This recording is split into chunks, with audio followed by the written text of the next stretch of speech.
Fransk Norsk Café med fransk kulturhus. Velkommen!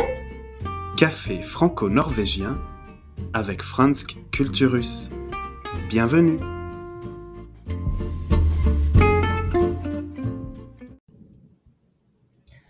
Bonjour, hei, bienvenue til Fransk Norsk Café, en podcast levert av Fransk Kulturhus. Dette episode 3 av sesong 2, og i dag gjesten vår Laurelou Desjardins. Bonjour Laurelou. Hei Magali, takk for invitasjonen. Velkommen, vi veldig glad til å ha deg her hos oss. Så for de få blant oss som ikke kjenner Laurelou fransk. Hun kjent for artikler i VG, og for hennes blogg A Frog in the Fjord. Hun forfatter, jurist, engasjert i miljø og mange spennende saker. Laurelou, kan du presentere deg selv i dine egne ord? Ja, så jeg flyttet til Norge i 2010. Det for ca. 14 år siden, og jeg flyttet for en jobb som jeg fikk i Oslo. På det tidspunktet kunne jeg veldig lite om Norge. Jeg hadde egentlig ikke noen store planer om å flytte hit, men jeg fikk en veldig interessant jobb. Og det var ikke så langt fra Danmark, hvor jeg hadde på det tidspunktet en kjæreste. Okay. Som ikke min kjæreste lenger. Men det var et møte med Norge på det tidspunktet som ble veldig interessant, fordi jeg fikk en slags kultursjokk, fordi Norge har en ganske annerledes kultur fra Frankrike, og så måtte jeg lære meg språket og integrere meg i Norge veldig fort, fordi jeg hadde en jobb som krevde at jeg måtte lære meg norsk veldig fort. Så det var en spennende reise, og jeg ble på en måte mer og mer forelsket i Norge. Og 14 år senere jeg her. Jeg har blitt norsk statsborger. Gratulerer! Takk. Ja. Jeg har fått et barn her, som født her. Og så har jeg skrevet en bok som ble gitt ut av Cappelen Damm i 2017, som heter En frosk i fjorden, kunsten å bli norsk. Og skriver i VG forskjellige kronikker om norsk kultur, om fransk kultur. Som du sier, jeg også engasjert i miljø. Så jeg driver med en del ting. Også til det daglige jobber jeg i Forbrukerrådet med EU-miljølover, så jeg jurist der. Og jeg fortsetter å skrive så mye jeg kan når jeg har litt fritid. Ok, så jeg tror ikke du har mye fritid med det du beskriver. Men skal vi kanskje tilbake til da du ankom Norge? Så du ville integrere deg. Ja. Så hvordan var det å komme til Norge, og hva dine strategier for å være integrert? Så mine strategier da, det første var å lære seg norsk. Det var min første ting jeg måtte gjøre. Var det vanskelig? Hvordan gjorde du det? Det var også det som utfordringen med språk, altså hvilket som helst språk man lærer seg, det forskjellige nivåer. Det å kunne snakke med en gammel dame på en benk i en park et nivå. Hvordan går det med deg, og det går bra, og hva gjør du, og så hva jobber du med, og så videre. Det et nivå, det en type samtale du kan ha etter ganske kort tid. Men det som vanskelig, synes jeg, og det tok mange år, det å komme til et nivå hvor jeg kan skrive godt norsk, få en jobb i offentlig administrasjon, skrive kronikker på norsk i store aviser, og det et helt annet nivå. Det tok mange år før jeg kom dit. Jeg måtte ta en del norskkurs. Og til slutt tok jeg til og med kurs med en lærer som skulle bare fokusere på mine feil. Ja. Alt jeg gjør feil, fordi hver person gjør sine egne feil, ikke sant? Men jeg tror at i første omgang det viktig å lære seg språket, for å komme tilbake til ditt spørsmål, Og så det å bli kjent med folk, kjent med nordmenn. Nordmenn forskjellige personer. Det 5,3 millioner personer her, alle forskjellige. En norsk person som har vokst opp på en øy på Vestlandet, eller en person som har vokst opp på landet i Trøndelag, eller en person som har vokst opp, jeg vet ikke, i en sånn liten menighetssamfunn på Sørlandet, de nordmenn alle sammen, de har veldig forskjellige syns på livet. Ja, det stort mangfold. Det stort mangfold. Det mange som tror kanskje nordmenn de samme, eller til og med skandinaviske de samme. Ikke si det til svenskene eller danskene. Ikke sant? Så det stor... Ja, og det viktig, tenker jeg, å huske, og det viktig å bli kjent med så mange som mulig, ikke minst på grunn av dialekter, at man må lære seg å forstå dialekter i Norge. Så jeg ble kjent med mange nordmenn og prøvde å forstå hva den norske måten å leve på. Jeg var mye ute i natur, jeg prøvde å gå på ski, altså jeg har ikke lykkes på alt, det ikke alt om det norske livet jeg så glad i, eller så flink. Jeg spiser ikke brunost, og jeg ikke veldig flink til å gå på ski, men det mange andre verdier som jeg enig med, og som jeg synes gjør at Norge et veldig fint sted å bo i. Jeg tror mange veldig inne i påstanden. Det veldig fredelig. Ikke sant? Et godt land å bo i. Det et godt land å bo i, det et veldig fint land å jobbe i når man har familie. Det en god balanse mellom privatliv og profesjonelt liv. Vi som kvinner, ikke sant, får tilgang til interessante jobber. Vi må ikke jobbe deltid. Vi kan jobbe fulltid og ha barn og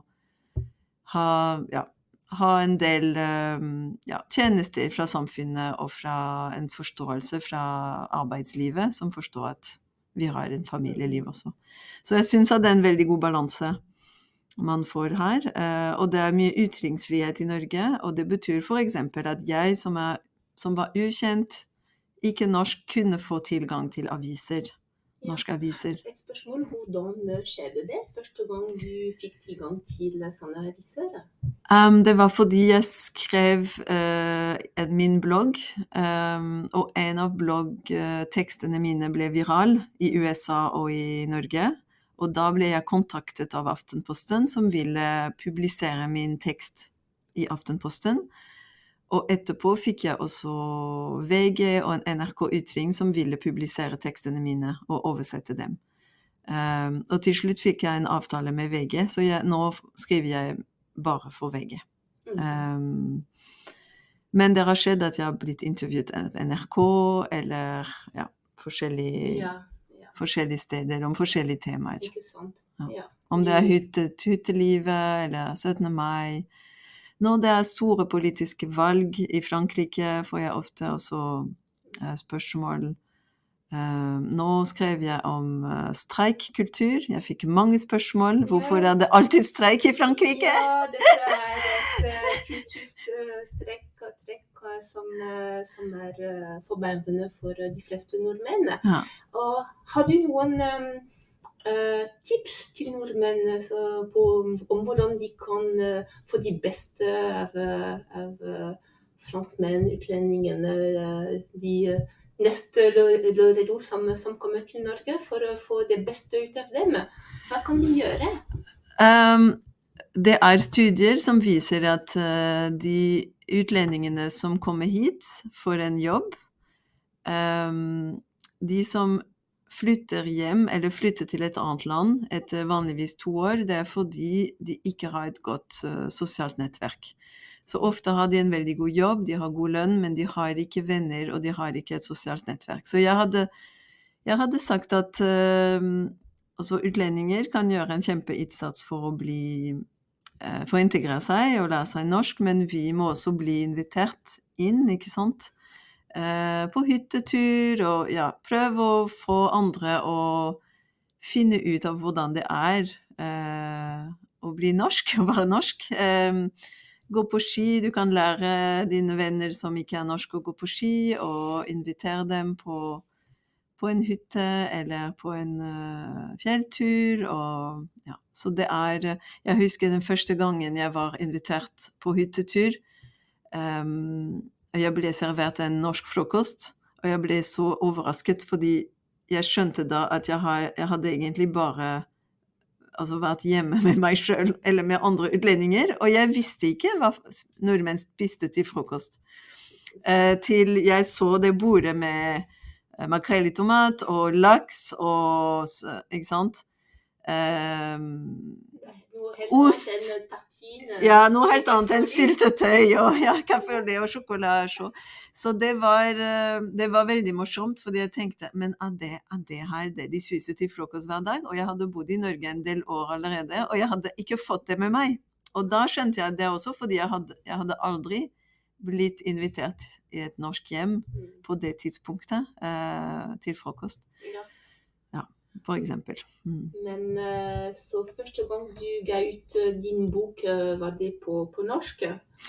Ja, den ble gitt ut på norsk med Cappelen Damm, men jeg skrev den på engelsk, og den ble oversatt. Ja, ikke sant. Fordi, Men for de nordmenn som har lest din bok, så de kanskje litt mer, de vet at de bør kanskje invitere sine kolleger, eller være litt mer tørre å invitere folk for hyttetur, eller middager, eller å se hvordan det i et norsk hjem. Ja, absolutt. Og ikke tro at det som vanlig for nordmenn også vanlig for andre. Det et mangfold hos nordmenn, men det også et mangfold hos innvandrere, ikke sant? Jeg fransk, og jeg har min egen kultur, men det andre utlendinger fra veldig forskjellige land. Hvis en person kommer fra India, hvis en person kommer fra Australia, Brasil, eller, ikke sant? Vi kommer med forskjellige bagasjer og forskjellige språk, forskjellig utdanningsnivå og så videre. Så det å bli kjent også med de forskjellene. Men jeg ser at flere og flere nordmenn har reist rundt i verden og litt mer obs på alle forskjellene, og at det ikke så lett. Det mange ting som fantastisk med Norge, men hvis du kommer hit i november og litt alene, blir det veldig ensomt. Ja, ensomt, og man må huske å ta sine vitaminer og omega-3. Ja, absolutt. Så det en endring der, om det juni og alle hadde fint i parkene, eller om det i slutten av november og folk bare venter til jul. Det en litt annen stemning. Og det litt poenget med boken min også, at jeg vil forberede utlendinger på hva som kommer. Det mange på en måte uskrevne lover, ikke sant? Uskrevne sosiale koder i Norge, som man kan bli kjent med før man kommer hit, eller mens man her, for å bli litt forberedt på hva som kommer. Dette perfekt at du sier det nå, fordi vi kan kanskje gå over til fransk og snakke om disse uskrevne regler for å hjelpe franskmenn, frankofoner, eller de som lytter til oss, til å bli mer og bedre integrert, kanskje raskere i dette flotte landet som Norge. Laurelou, on continue en français? Allez. On y va.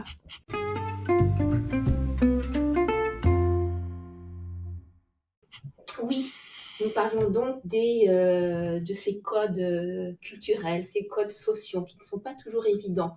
Peux-tu nous parler de ceux qui t'ont le plus marqué, ou alors ceux qui peuvent le plus aider ces, entre guillemets, primo-arrivants en Norvège? Alors, je pense en tout cas en tant que Français, ou même Européens du Sud, une des premières choses, c'est qu'ici, on ne fait pas la bise. En tout cas, pas à des gens qu'on connaît pas.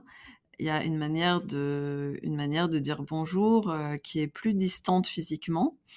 Je me rappelle une fois, je m'étais approchée, en plus je viens du sud de la France, je m'étais approchée d'une personne norvégienne pour leur faire la bise, et j'ai vu cette espèce de recul instinctif, parce qu'ils s'y attendaient tellement pas. Donc je pense que ça, c'est une chose.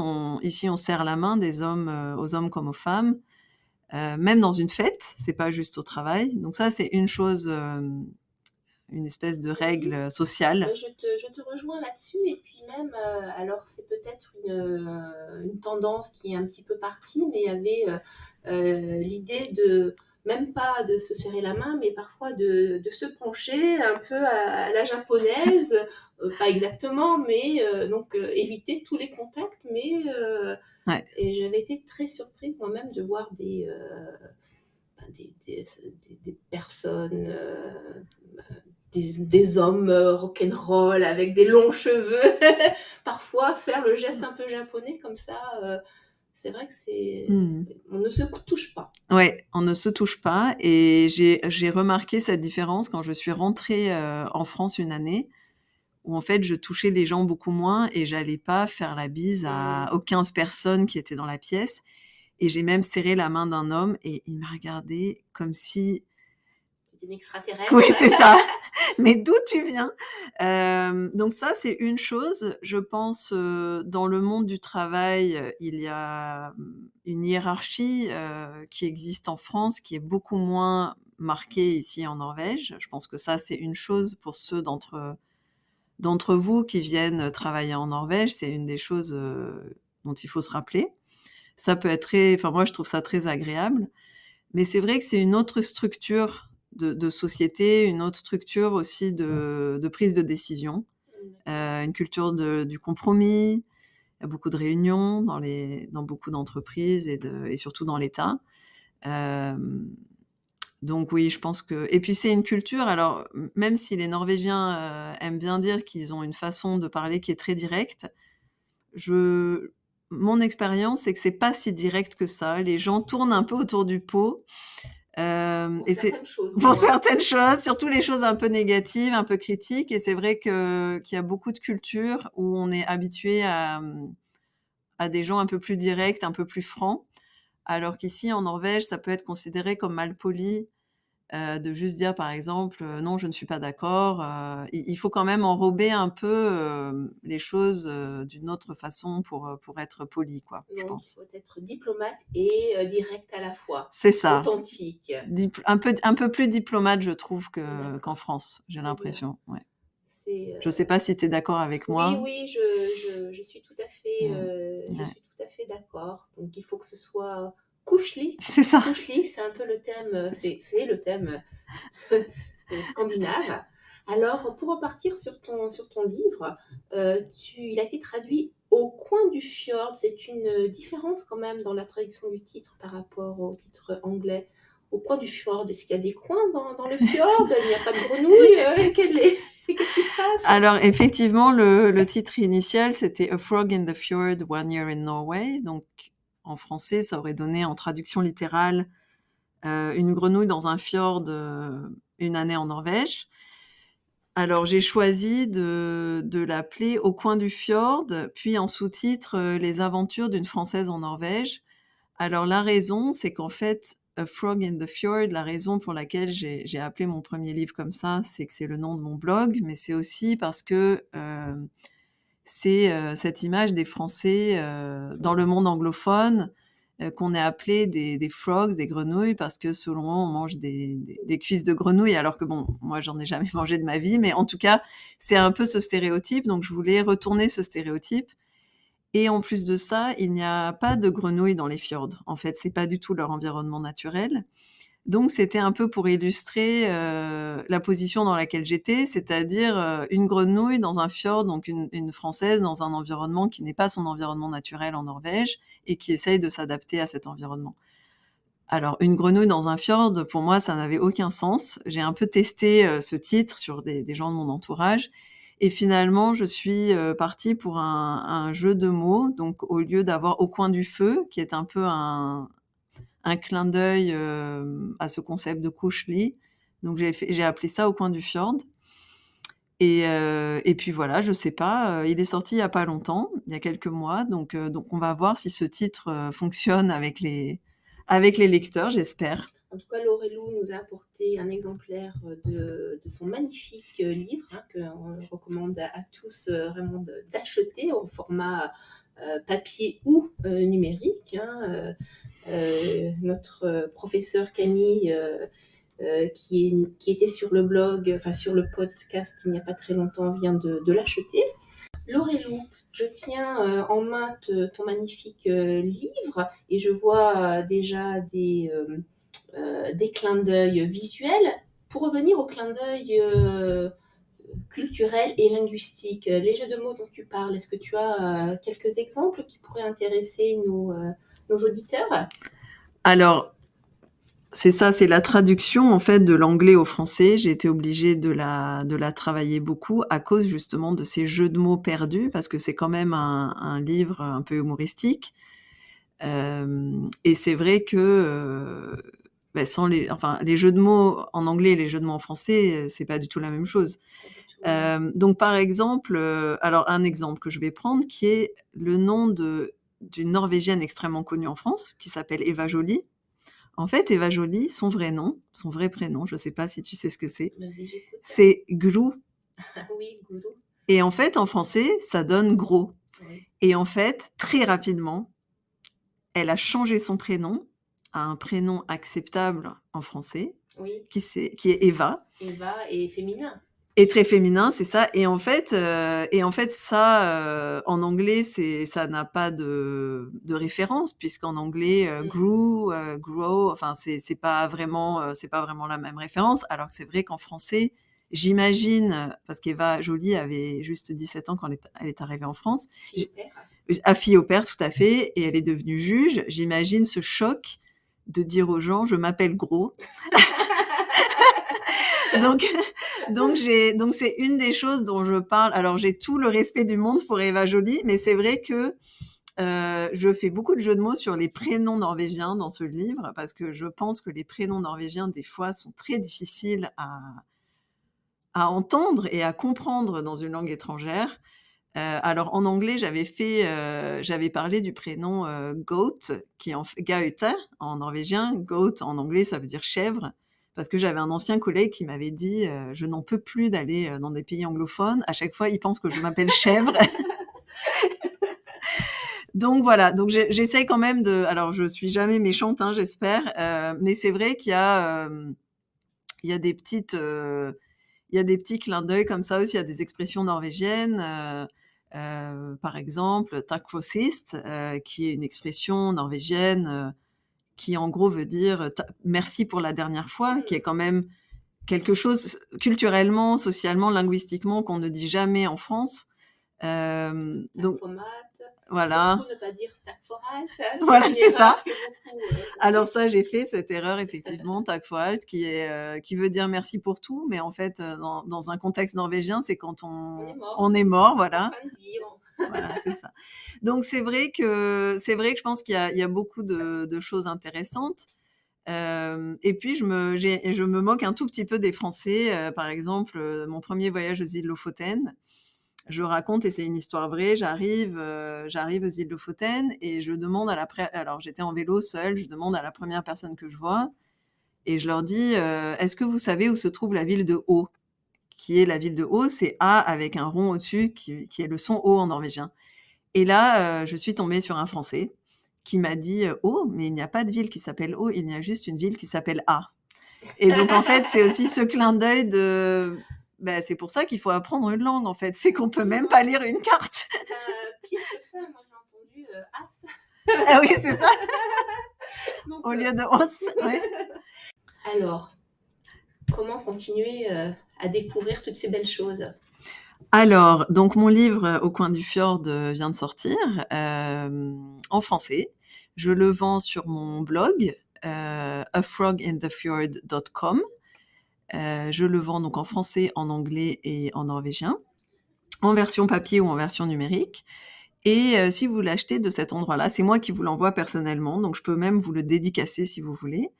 Et j'essaye de le vendre aussi en France et sur d'autres plateformes numériques. Et mon but, c'est évidemment de l'avoir dans des librairies en Norvège, mais aussi, j'espère, dans des bibliothèques municipales, par exemple. Ça serait vraiment super. En tout cas, nous l'avons ici, la bibliothèque de Franz Culturus. N'hésitez pas à venir le consulter, mais surtout achetez-le. Merci. Cela fait de très beaux cadeaux d'ailleurs. Voilà, merci. Très bien. Merci Laurelou, et puis peut-être à une prochaine fois. Merci pour cette invitation. Et à tous ceux qui nous écoutent, qui veulent apprendre le norvégien, bonne chance, c'est tout à fait possible. Et c'est une langue très riche, très intéressante, plein d'expressions très amusantes, je trouve. Je pense qu'on s'amuse beaucoup en apprenant cette langue. Et un dernier conseil, c'est qu'en apprenant le norvégien, vous allez un monde va s'ouvrir en Norvège pour vous, où en fait les Norvégiens seront tellement contents que vous appreniez leur langue qu'ils vont aussi ouvrir leur maison, leur cœur et leur vie sociale. Donc je conseille vraiment. Voilà, merci beaucoup. Je ne peux qu'être d'accord avec ceci. Apprenez les langues, apprenez le norvégien, puis soyez heureux dans ce beau pays. Au revoir.